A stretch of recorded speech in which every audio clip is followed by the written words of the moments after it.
Em muitos vídeos que eu posto, em muitas mensagens que eu recebo, sempre tem alguém questionando sobre a origem do conflito. Qual que é a origem do caos? Qual que é a origem das barbaridades que acontecem, das atrocidades, das maldades do mundo?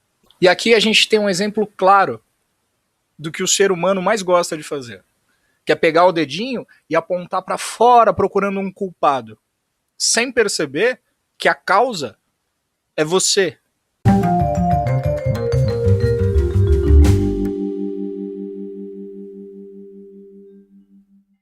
Honestamente, eu não gosto de tocar muito nesse assunto, porque a chance de ser mal interpretado é enorme. Esse assunto é parecido com a questão do livre-arbítrio ou da inexistência da entidade. Sempre vai ter alguém que vai pegar a frase solta de coisa que eu falei, num contexto totalmente específico, depois vai ficar regurgitando e vomitando bobagem sobre isso. Isso porque eu estou falando em outros vídeos sobre livre-arbítrio e a inexistência da entidade separada. Quando você fala que só Deus existe e que tudo que acontece está certo, você corre um risco enorme das pessoas te mal interpretarem e falarem que você está fazendo apologia à violência, que você está concordando com as barbaridades do mundo, que você está sendo conivente ou até mesmo sendo a favor de coisas ruins. É aí que você entende por que é difícil transmitir esse tipo de conhecimento em sua totalidade pela internet, por exemplo.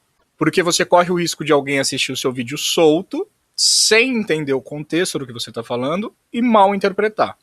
E é por isso que o que a gente mais tem é um bando de pseudo-espiritualista te ensinando e principalmente te vendendo pseudo-espiritualidade, toda colorida e cheia de flores, por alguns módicos dinheirinhos, e um punhado muito pequenininho ensinando sobre a verdade.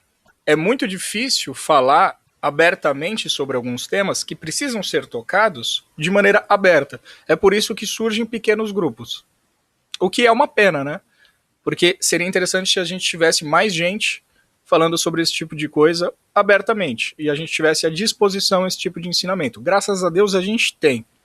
Eu vou até deixar aqui na descrição, tem uma sequência de vídeos de um cara que eu acho fantástico, que ele disponibilizou quase 12 horas de vídeo de uma satsang que foi feita, realizada, e o cara tem 50 views, 80 views cada vídeo. Ninguém assiste os vídeos praticamente. Existe um grupo muito pequeno, um grupo muito seleto de pessoas que assistem os vídeos desse cara. Por quê? Porque ele não tá te vendendo nada agradável. Ele não tá te vendendo cristalzinho colorido, cura quântica, coisa mágica. Vai estar aí na descrição do vídeo e eu vou deixar o canal dele. Esse yoga que não entra em contato com nenhum objeto permanece proibido para a maior parte dos yogis, porque estes se assustam ao ver o medo ali, onde precisamente o medo desaparece. Mas enfim, esclarecimentos feitos.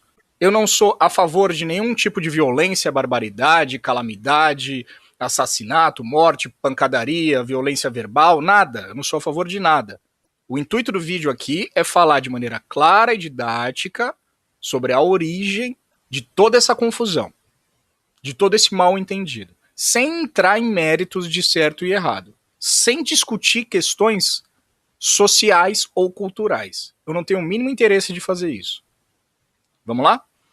A Gênesis. Imagine que você é Deus e não tem nada para conhecer além de você mesmo. Você existe só você em você mesmo. Você é, como dito nos Upanishads, um sem segundo. Observa a ênfase nisso, porque não é só um, porque 1 mais 1 é 2, 1 mais 1 mais 1 é 3. Então, para evitar que as pessoas façam joguinho de palavra, eles afirmavam dessa maneira: é um sem segundo. Não tem segundo. Então nem vem tentar dar uma de engraçadinho e trazer um segundo. Não tem. É um sem segundo. É um sem nada. Só ele em si mesmo. Vamos te chamar, sei lá, vamos inventar um nome. Brahman. Ou Brahman. Acabei de inventar aqui, meu subconsciente. E aí, em você, existe a vontade de criar Porque, afinal de contas, você é um Deus com um puta potencial. Você poderia criar vidas infinitas e você tá ali existindo só em você? Seria um desperdício não compartilhar essa força, não compartilhar esse potencial de manifestação. Então você decide criar um segundo Deus.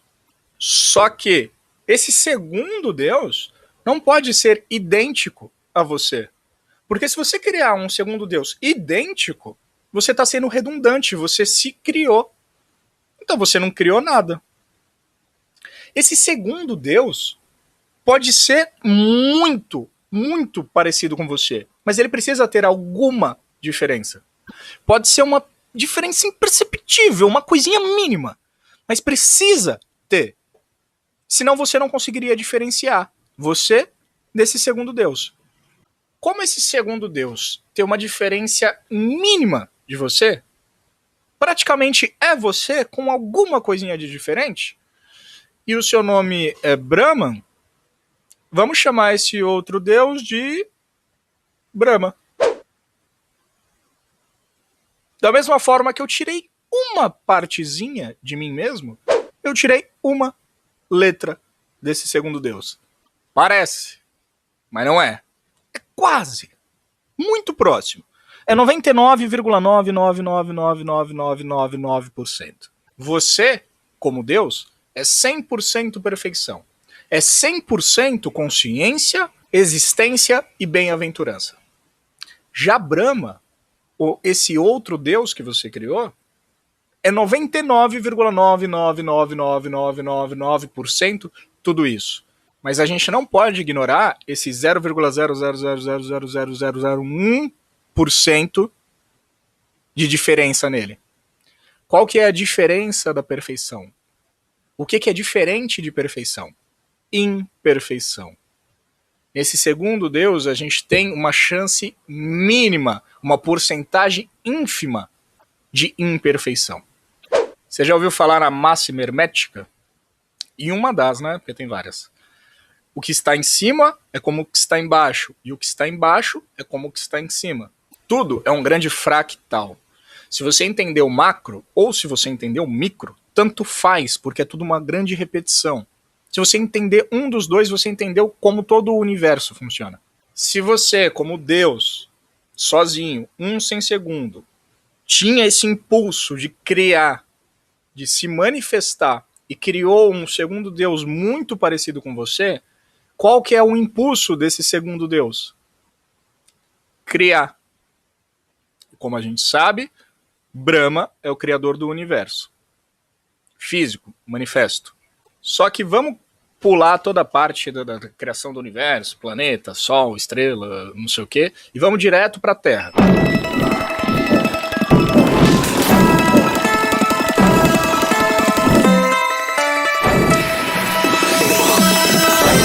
Especificamente para a criação de Adão e Eva.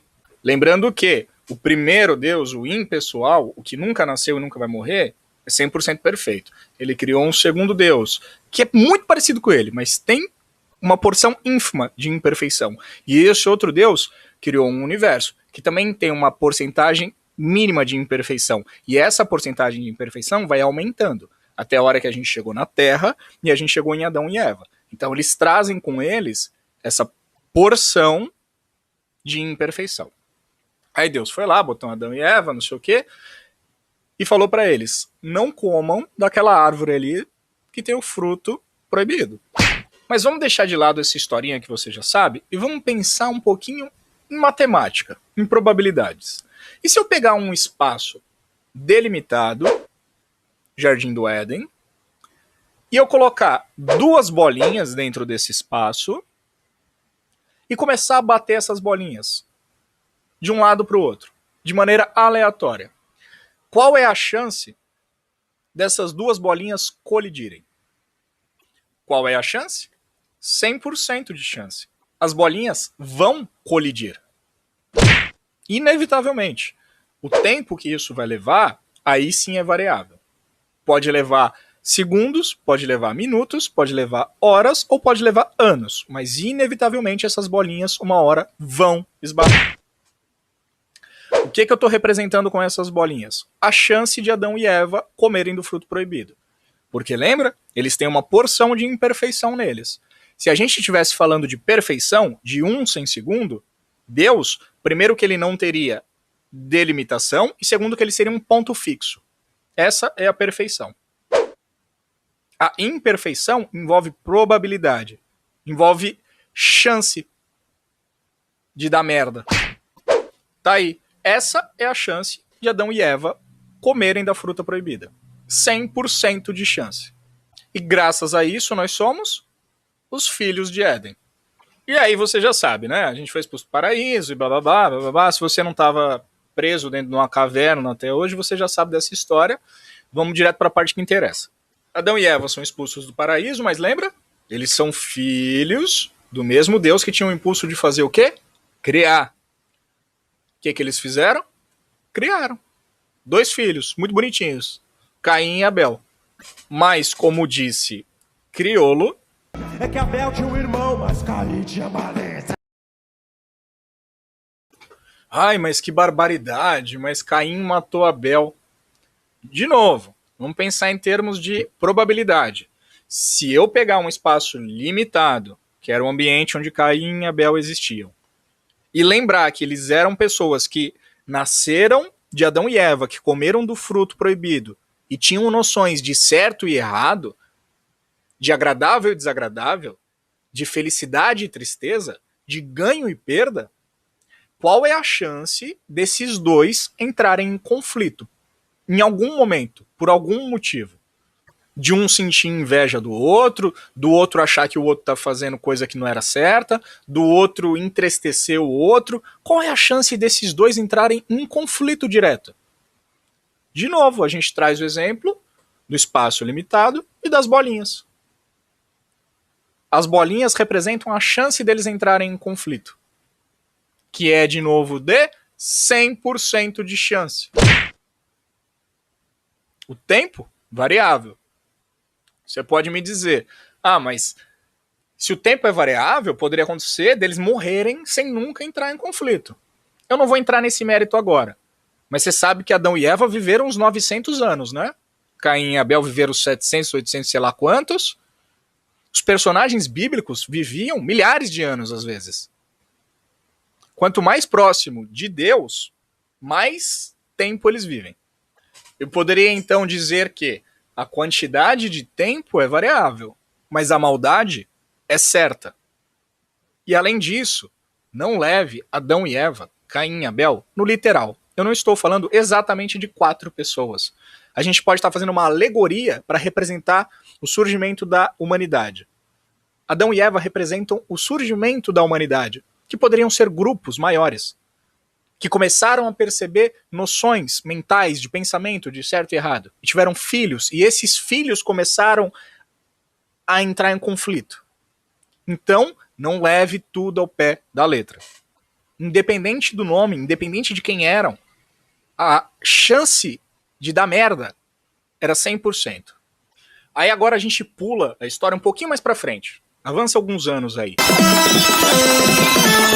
E aí a gente tem os primeiros grupos, primeiras sociedades, primeiras civilizações, que são todos filhos de Adão e Eva, que foram todos criados por Brahma, que foram criados por Brahman. Lembra dos exemplos das bolinhas? Só que agora a gente já não tem mais só 2 bolinhas. A gente tem dezenas de bolinhas. A gente tem centenas de bolinhas. A gente tem milhares de bolinhas. Qual é a chance dessas bolinhas colidirem? Toda vez que uma bolinha colide na outra, é um conflito que acontece. Quanto mais a gente continua se procriando, quanto mais a gente continua se criando, mais a gente vai replicando seres repletos de possibilidades de criarem conflito. E quando eu tô falando conflito, eu tô falando todo tipo de barbaridade que você possa imaginar. Desde um tapa na cara até um assassinato.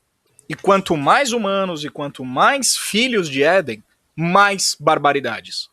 A violência e o conflito são uma probabilidade matemática da multiplicidade. Além da mente, não há diversidade nenhuma. Mas você está procurando pela causa do mal entendido no plano além dela. Ou, em outras palavras, você está tentando estabelecer diversidade no plano além, onde não há diversidade. Por isso, se você continuar questionando sobre a causa da falsidade, você estará preso ainda nos limites da própria falsidade. Não adianta, então, ficar chorando e tentando encontrar qual é a origem do mal, quem foi que causou ele. Matematicamente, o mal sempre vai existir enquanto houver multiplicidade. Quando Deus, desejando se manifestar, se dividiu em dois, o seu segundo obrigatoriamente tem alguma mácula, algum defeito, mesmo que seja ínfimo. Lembra, Brahman não é 1 com 2. Brahman não é 1 com 3, 1 com o planeta Terra, 1 com Adão e Eva. É 1 sem segundo. Só assim ele é ele. Quando existem dois, esse segundo já trouxe algum tipo de mácula. Se não trouxesse, como eu já disse, seria Deus se tornando Deus. É redundante, não aconteceria nada. Se você divide 1 por 1 dá 1, não teria como. O segundo, obrigatoriamente, tem que ter algum tipo de diferença. E a diferença da perfeição é a imperfeição.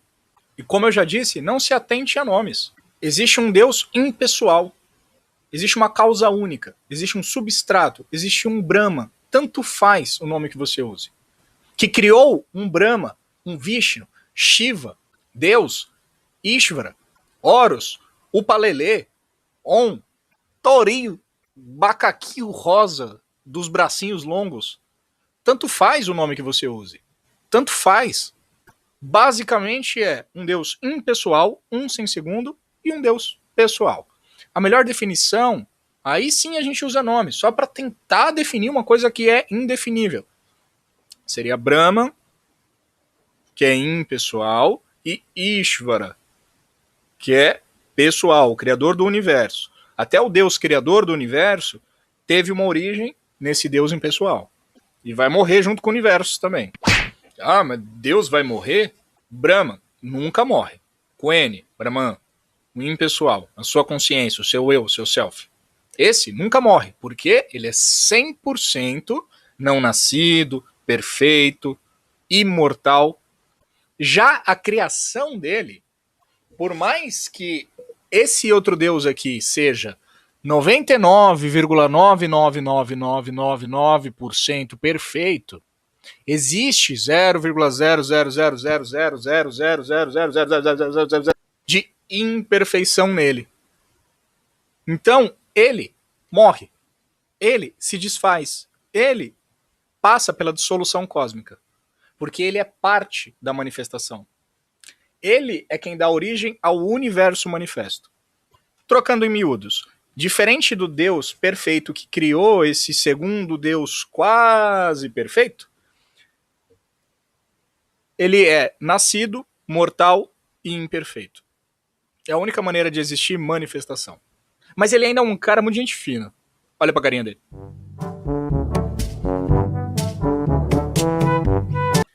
E adivinha só, quanto mais longe aí da criação original, mais imperfeito e maior a probabilidade de conflito, de caos, de maldade. Mas pera aí. Para. Não existe tempo. O que acontece, o que pode ter acontecido com você agora, é que a sua mente pega todos esses conceitos, toda essa historinha que eu estava te contando até agora, e transforma isso em eventos causais. Transforma isso num evento temporal. Se você começou a imaginar um Deus boiando num universo negro de possibilidades, sem manifestação, e de repente ele trouxe um Deus pessoal, e esse Deus pessoal virou e falou que haja vida, e aí criou um universo, e criou um planeta Terra, e aí veio Adão e Eva. Você está viajando. E não tem problema nenhum viajar, porque esse é o papel da mente. É isso que a mente faz. Porque a mente só existe no tempo, ela só conhece o tempo. Qualquer coisa que eu explicar para você, se você estiver trazendo a sua atenção para a sua mente, você vai entender de maneira temporal. Porque a mente vive no tempo, a mente existe no tempo. Mas eu estou falando de uma coisa atemporal. Eu só estou te alertando isso para que não aconteça de você dar corda para sua mente e daqui a pouco você tá pensando, mas por que Deus criou uma coisa imperfeita e por que esse outro Deus criou Adão e Eva e por que eles tinham potencial para maldade ou sei lá mais o que, como se realmente existisse uma cadeia de eventos causada. Mas não existe nada além de você. Para ficar muito claro, sem rodeio, você foi o primeiro Deus. Você era o Brahman que criou o universo. A gente não está falando de uma outra entidade, sei lá onde. Ou você queria ser Deus só na parte legal. Só na parte em que você é imortal e vive de bem-aventurança, sem sofrimento. Regrinha básica. Para de olhar para fora e procurar culpado. Para de imaginar coisa que não existe. A culpa, se existe culpa de tudo isso, é sua. Nenhum Jiva nasceu jamais, porque nenhuma causa existe que possa produzir o Jiva. Aqui está a suprema verdade. Nada nem ninguém jamais nasceu. E eu sei que você pode responder, mas eu não lembro de ter criado Brahma há 4 bilhões de anos atrás e ele ter criado o universo. Como é que eu posso me responsabilizar por uma coisa que eu nem lembro de ter feito? E não existe prova nenhuma de que fui eu que fiz isso. Isso é absurdo. Eu sou só um ser humano. Como eu posso ter criado a humanidade se eu sou parte, eu sou uma partezinha ínfima da humanidade? Quem foi que disse pra você que existe alguma coisa além desse momento aqui? Quem foi que disse pra você que existe 4 bilhões de anos atrás? Que existiu um Big Bang, sei lá quando? Que existiu uma criação? Olha em volta, o que existe? Tudo que existe é esse momento aqui. A Gênesis está acontecendo agora. Fractal, lembra? Uma eterna repetição. Em um pentelionésimo de segundo. Acabei de criar agora essa medida de tempo. Em um pentelionésimo de segundo, você, que é totalmente impessoal, 1/100 segundo, projeta um eu pessoal, que projeta um universo, que projeta multiplicidade, que projeta um ser humano, que projeta toda a manifestação. A história da Gênesis se refere a esse momento aqui. Não é uma coisa que aconteceu, sei lá quando. Você está fazendo isso agora. E eu quero te trazer de volta para esse caminho. Toda a historinha que eu estou te contando é a sua história. Enquanto você não conseguir perceber Adão e Eva dentro de você, enquanto você não perceber que Caim e Abel estão dentro de você, enquanto você não perceber que Brahma, que Vishnu, que o Palelê, que Om, que Deus, que todas essas histórias estão dentro de você, enquanto você não conseguir enxergar Lúcifer assumindo a autoria das ações, você ainda vai estar achando que existe algo fora de você e que existe um culpado que deve ser encontrado e apontado. Eu já falei disso em outro vídeo. Os livros sagrados não estão contando a história da criação do mundo. Que mundo? Eles estão contando a sua história. Não a história de como você surgiu há não sei quantos anos atrás. Eles estão contando essa história. Dessa vida. Desse momento. Desse agora. Todos os personagens, todas as parábolas, todos os contos estão contando a sua história. Esse é um paradoxo tão complexo que é possível escrever livros e livros tentando explicar ele. Histórias e mais histórias. A gente consegue descrever a criação de um universo para tentar explicar para você que você é a porcaria de um Deus impessoal que está projetando um Deus pessoal, que está projetando um mundo para fora. Só que isso tudo não existe. Pega o seguinte. Se toda a causa do conflito e da maldade é a multiplicidade, qual que é a solução para acabar com o conflito? Já que não dá para escapar disso. A partir do momento que você criou 2, já está ferrado. Não! Como é que você escapa disso? Qual é a única solução? Fazer o caminho de volta. Desfazer toda essa multiplicidade. E eu não estou falando no campo da manifestação. Eu não estou falando de genocídio. Eu não estou falando de acabar com a população do planeta. Eu não estou falando daquele livro do Dan Brown, que eu não lembro o nome. Não, não é disso que eu tô falando. A gente quer voltar pro ponto anterior à criação do primeiro Deus. Do Deus pessoal. Daquele Deus com o mínimo de mácula existente. Só que, depois de tudo que eu te falei até agora, você acha que é um Deus externo a você que vai fazer isso? Que é uma energia sentada num trono ou fora desse universo que vai fazer algum tipo de retrocesso? Somos todos filhos de Éden, que eram filhos de Brahma, que eram filhos de Brahman. Ou, se quiser trocar os nomes, somos todos filhos de Éden, que eram filhos de Deus, que eram filhos de eu. Quando você acordar para a inexistência da multiplicidade, você vai descobrir que era só uma miragem, que nada disso realmente existiu, que era uma projeção, que era uma potencialidade de criação. O que você enxerga como mundo humano, como mundo manifesto, é uma ideia que foi longe demais. É uma ideia potencial que existe estampada na cara de Deus. É uma ideia de criação. É um potencial de criar. Só que Deus não cria pela metade. Você não cria de maneira temporal. Você não cria de maneira causada. Você não vai ver como se fosse uma percepção humana, que você cria um Deus e ele cria um universo. Você já está vendo o resultado aqui, ó. Isso aqui, esse bloco de consciência, é o resultado dessa ideia. Da ideia de multiplicidade, da ideia de criação. E tudo que isso é uma ideia. Compreendendo o que se move e o que não se move, o que a mente percebe é a mente e apenas a mente. Por quê? Ninguém jamais teve a experiência de multiplicidade quando a mente cessa. E se você perceber que essa ideia é só ideia, acabou, não tem conflito. Você voltou ao ponto inicial. Só que o preço disso é não ser ninguém. É 1/100 segundo. Se você trouxer 2, você traz a manifestação inteira. Você vai acreditar nessa manifestação inteira. Se você voltar ao ponto inicial, voltar para si mesmo, só você existe. 100% original. Da próxima vez que você se vê envolvido na manifestação e se perguntar, mas qual é a origem do sofrimento, das barbaridades, da violência? Você é a origem. Porque você está insistindo em manter a multiplicidade. Porque você quer que o mundo se conserte, mas você quer se manter sendo uma pessoa individual. Você quer manter o seu ego num mundo perfeito. Só existe mundo perfeito sem ego. E qual é a origem do mal? Aqui é a origem do mal, ó. O seu ego, essa ideia.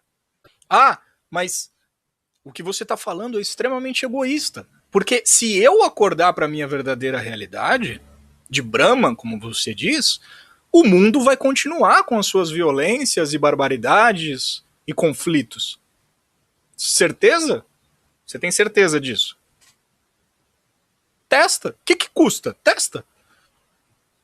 Descobre quem você é e vê se ainda sobra algum mundo com conflito ou com alguma coisa do tipo. E aí você vai perceber, não dá para salvar o mundo, porque o mundo, originalmente, probabilisticamente, matematicamente, é conflito, só que ele só é uma ideia. A única maneira de salvar o mundo é acordando as pessoas para a inexistência do mundo. Porque as pessoas sofrem por uma miragem. E, de novo, eu não quero ser mal interpretado. Eu não estou falando que as pessoas não sentem sofrimento. Eu não estou falando que o ego não sofre. Eu não estou falando que uma pessoa que é agredida, que é violentada, que é roubada, que é sequestrada, sei lá, qualquer tipo de ato de barbaridade não deva ser repudiado. Eu não estou falando que esse tipo de coisa tem que acontecer e você vê uma pessoa do outro lado da rua sendo assaltada e esfaqueada, você vai passar reto, isso aí não existe, isso aí é manifestação de uma ilusão. Não estou falando disso. Eu estou falando de autodescobrimento. Eu estou falando de você descobrir quem você é. E se você estiver andando na rua e vê alguém prestes a ser esfaqueado, você vai lá ajudar essa pessoa. Porque se essa pessoa não estiver acordada, se essa pessoa não souber da ilusão do mundo, ela tá sofrendo, ela tá levando facada, ela tá doendo. Sabe? É estúpido pegar a frase solta e vomitar isso depois e falar, mas você falou que não existe maldade, mas você falou que não existe sofrimento. Eu tô falando de acordo com a sua consciência, com o seu desenvolvimento pessoal, com você descobrir essa verdade. Enquanto você insistir em ver dois onde não existe, você está sendo o causador do mundo. É você que está causando a existência do mundo. A cadeia de criações, essa que eu estava narrando, de Deus criar um outro Deus, criar um universo e tudo mais, não é física, é de consciência. É como se a consciência se projetasse para frente, e para frente, e para frente, e desse origem ao mundo. Você pode, inclusive, pegar esse exemplo que eu estou te dando da criação de Deus e do universo, e de Adão e Eva e tudo mais, e ver o meu outro vídeo onde eu falo do eu. Existe o eu impessoal, que é o seu eu com maiúsculo, que vê o surgimento do eu com minúsculo. Poderia ser o Deus impessoal que vê o surgimento do Deus pessoal.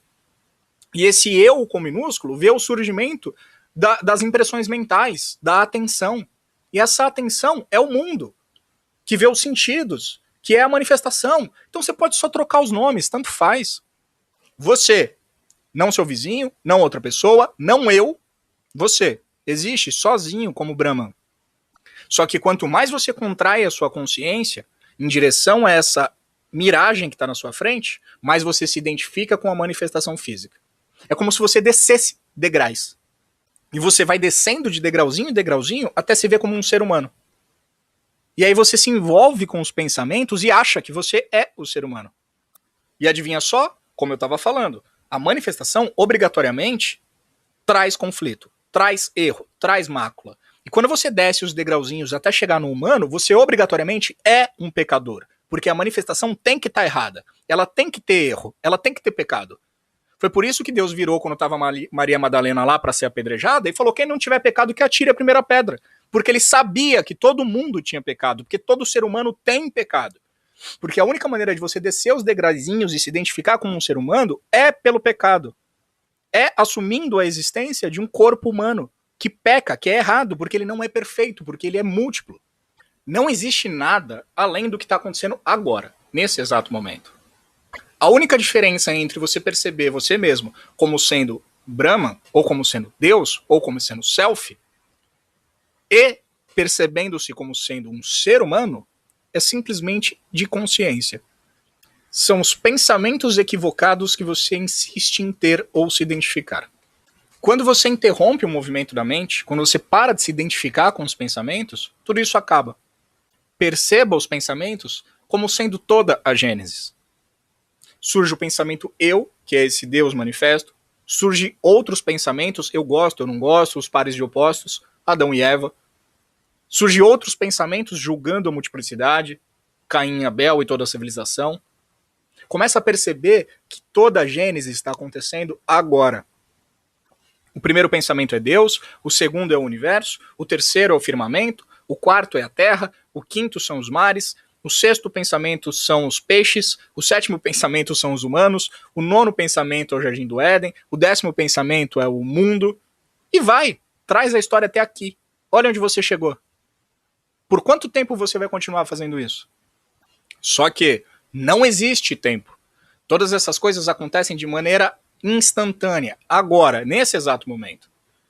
Não existia um Deus boiando no nada e de repente apareceu um Deus pessoal. Tudo isso aconteceu ao mesmo tempo. Só que não adianta tentar lembrar quando isso aconteceu. Isso aconteceu agora. Agora. Você conseguiu ver tudo preto e surgindo um Deus? Não, por quê? Porque tudo isso acontece ao mesmo tempo. Aconteceu agora. Agora. Essa palavra importa. Agora. Nesse momento está acontecendo. Nesse momento aconteceu. Busca a origem. Busca a causalidade. Você não vai encontrar. Se todas essas coisas acontecem de maneira incausada e sem tempo, todas elas aconteceram desde o princípio, desde o início, e o princípio está aqui. Toda essa história de manifestação não é algo que foi pensado, planejado, manifestado. Isso simplesmente é. Esse tempo inteiro é agora. Não pensa nessa cadeia de eventos como se fossem coisas separadas, como se fossem coisas diferenciadas. Porque, como eu falei, a gente está falando de 1 sem segundo. E quando você finalmente entender isso, 1 sem segundo não tem espaço para ter um mundo. Não tem espaço para ter um Deus pessoal, não tem espaço para ter a humanidade. É em si mesmo. É estar consciente de estar consciente sem objetos em particular. Toda a história da criação está tentando explicar você. É por isso que é você que tem que fazer o caminho de volta. É você que tem que desfazer essa multiplicidade e voltar para a origem, onde só existia você.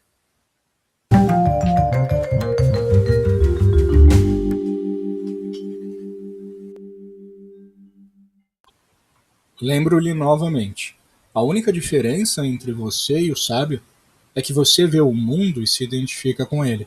Você acha que o mundo é real. Um sábio vê o mundo e sabe que é uma sobreposição sobre a consciência. Então, ele se identifica com a consciência.